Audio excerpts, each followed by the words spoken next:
It's the Rock Man back at it again from the icy depths of the basement gym. So I watched the Doc's video today, and I gotta say, I'm not impressed. This is the second month now. We haven't got any max attempts, and I'm not sure why you agreed to end this thing in December if you didn't think you could prioritize training over partying and get that 5-plate deadlift, because that's what I expected to see, honestly. I've got a message for the other competitors. A couple things I want to say, actually. But before I get carried away with that, I've got a message for Big Trips from Big Trips. This is a reality check. You hear this? For people that make nothing but excuses, people that got no dedication, people that got no balls. Quit looking for excuses to use as a crutch. Wasn't for that bitch walking up behind me, I could have probably hit her for 5 reps. As soon as she walked by, I lost focus. So garage workouts, you're on drugs. You're on drugs. You're on drugs. I haven't done the strict overhead test. Say no to squats, say no to deadlifts. I said, what you eat, homie? Nothing but wiener schnitzel. Not gonna sit here and bust this dude's balls without acknowledging his best lift. I was rooting for you with the 140-pound dumbbells, man. I'm not sure what your fucking problem is, but you quit the competition like a loser after you were a poor sport the whole time you were involved. You've been talking those sour-ass grapes like a lame-ass punk from a million different alternate accounts ever since you quit, and I got no respect for that bullshit. The only reason you're in this video is because you were in Doc's video. Period. Some of these numbers are a little bit generous. I gave GLA all his gypsy math numbers. Call it 1,500 pounds. Pike, I made all those up based on his training footage. I know the deadlift is way underestimated, but can't really give him a ranking based on that, which is a shame. I've got to rank everybody based on motivational factors, guys. That's how I'm doing the placing. So Dylan has to be up front because I've been gunning for his powerlifting total since the day I started the competition. The goal has been to beat this kid's bench press with my full total. Did it for 1 month. Garage workouts also has to be in first place because, well, this is the lift that retired his ancient ass. But if you've been training for any amount of time, you know you either schedule your maintenance phases and your layoffs or external factors decide that shit for you. So I respect that he chose to go out with numbers he felt comfortable with. This 340 was not his maximum potential in the bench press, and his greatest feat of strength was that 300 pounds for 10 sets. 7 of them with his feet up. I don't know how many of you guys have tried this. It's hard as fuck. That shit was crazy impressive. It's a shame he didn't get to come back and PR with a 365 or a 370. But I understand why he made the decision he did. Second heaviest overhead press in the competition. Strict overhead press. And this guy's frequency of his uploads was a real motivating factor for me.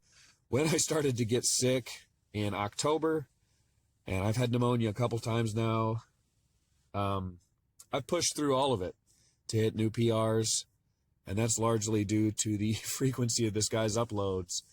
Kept me going back to the gym to log my shit and hold me accountable. The way that he did his organizational crap influenced the way that I made uploads to the hashtag 4lifts competition, so there's that too. Just really enjoyed his participation all the way around. So he's got to be up top too. Jesse Weissong is also in that top 3 because what is more motivating than a 158-pound dude destroying you in the bench press? Look at this 345-pound bench. This dude ain't shaking around. He ain't struggling with it. God damn. He's not going to lose more than 20 pounds from doing a quick touch with that. I am sorry. So pound for pound, this is the best bench press in the competition by far. And regardless of what the rest of his numbers are, motivating to me to get in there and train that bench press 3 times a week at least. GLA. I haven't always agreed with this guy's content, but I'll tell you this, he pisses me off. So that's a motivating factor in its own respect, right? And I'll say this, I gotta respect the lifts that he does do, because this 467, I've never had a question about this dude's depth on any of his squats. He's made decent progress the whole time. He keeps his uploads fairly regular, and he doesn't talk stupid shit from any other accounts other than his main one. He's kind of a troll, but who cares? Gotta have fun with it, right? And he's got like the most crazy efficient touch and go bench press. From the time this shit leaves the rack until it's back in the rack is an eye blink. So, man, I didn't give myself enough time to talk about these guys. I'm not sure why Doc decided to give himself a 340 bench. Just pulled that one out of his ass, because his best bench press was 253. Yeah, I think that was it, man. Maybe he got 270. I don't think he did. I remember 253.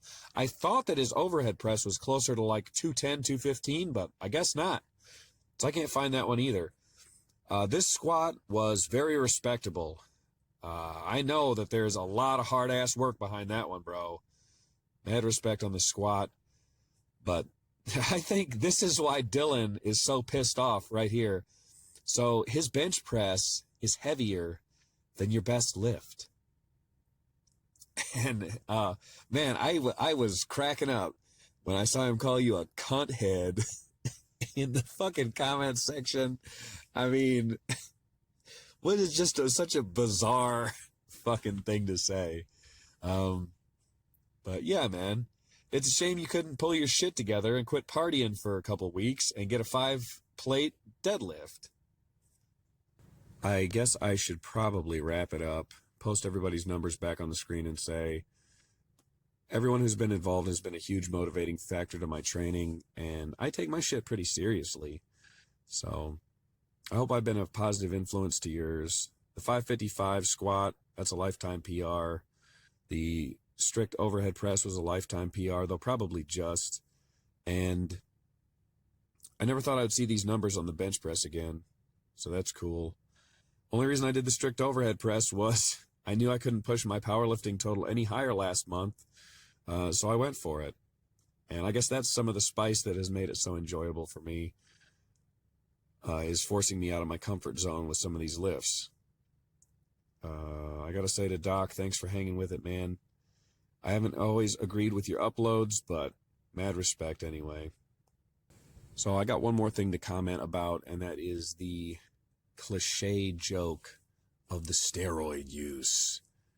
And that's what it is. When you look at Garage Workout's training history, what you will find is he's been on track to hit these numbers for years, and the competition is what put him over the top. So I don't think it's fair to devalue somebody's efforts